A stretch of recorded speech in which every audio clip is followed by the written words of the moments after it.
Urdu Islamic T V. ورحمۃ اللہ وبرکاتہ۔ فقیر ابو لبابہ زلزلہ زدہ علاقے سے مخاطب ہے۔ چند باتیں دل میں آ رہی تھی جو میں نے کہا کہہ دوں سب کو۔ یہاں ہم آئے تھے تو اسماعیل افندی صاحب والے لوگ جو خدمت کر رہے ہیں پوچھا کہ اس میں کیا حکمت ہے زلزلے میں۔ میں نے کہا ایک سے زیادہ حکمتیں ہیں، 6-7 تو میں نے وہیں اس وقت کھڑے ہو کے بیان کر دی، اب پتہ نہیں دوبارہ یاد آئیں گی یا نہیں۔ تو پہلی بات یہ کہ خود ہم یہاں پر تمام آنے والے پاکستانی بھائیوں کو سہولت فراہم کرتے ہیں، خود اپنی کوئی تنظیم نہیں ہے، سب کی خدمت سب کو سہولت فراہم کرتے ہیں۔ تو اس کے بعد پھر اب چند حکمتیں دل میں آتی تھیں۔ یہ جو زلزلہ ہے اس سے انشاءاللہ تزکیہ ہو جائے گا، تزکیہ ہو جائے گا انشاءاللہ تعالی، اور جو کام پہلے نہیں ہو سکتے تھے اب تیزی سے ہوں گے انشاءاللہ۔ ترکی اور شامی مسلمان بہترین اپنے ملک کو دوبارہ تعمیر کریں گے، مسجدیں اور مدرسے خانقاہیں پہلے سے زیادہ مضبوط، پہلے سے زیادہ سہولتوں کی حامل بنیں گی انشاءاللہ، اللہ کا نام بلند ہوگا۔ ساتھ میں کئی اور باتیں ہیں، اس زلزلے نے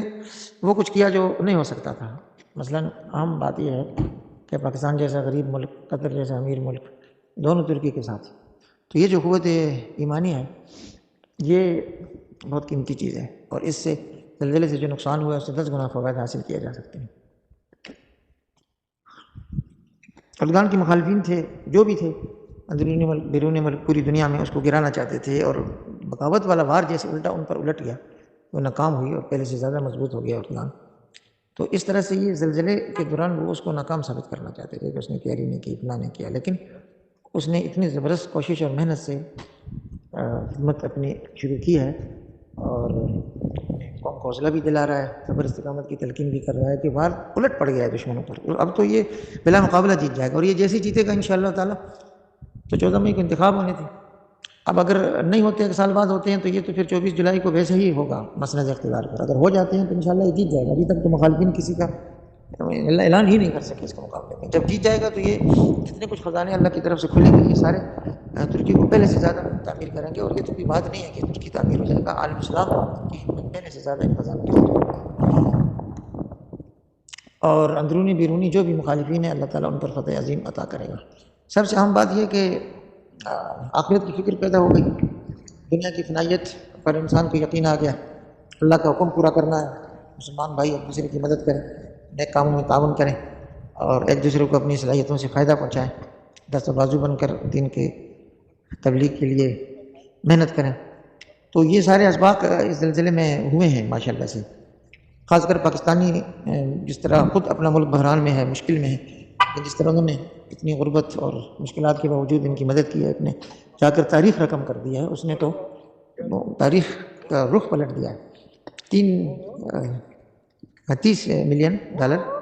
امریکہ جیسے ملک میں اور ترکی کے ایمبیسی میں جا کر جمع کرایا، نام نہیں بتایا، تو یہاں زبان پر یہی چرچے ہیں۔ تو اردگان نے جو صبر استقامت کا مظاہرہ کیا کہ میں 1 سال میں بنا دوں گا، وہ بنا دے گا انشاءاللہ تعالیٰ، تو پہلے سے زیادہ مضبوط ترکی بن جائے گا، تزکیہ ہو گیا اللہ کے نزدیک بھی، زمین پر بھی، تو اس سے اچھا کیا حکمت ہوگی۔ اور ادھر سے قوت اسلامی کا ایسا مظاہرہ، قطر، کویت، سعودی عرب اور ترک ایک ہو گئے، کتنی بڑی حکمت ہے، اور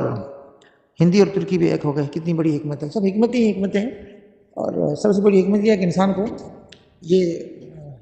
سمجھ آ جائے، وہ یہ سیکھ لے کہ ہر مشکل میں بھی اللہ ہی پر نظر رکھے، اور ہر خوشی ہی میں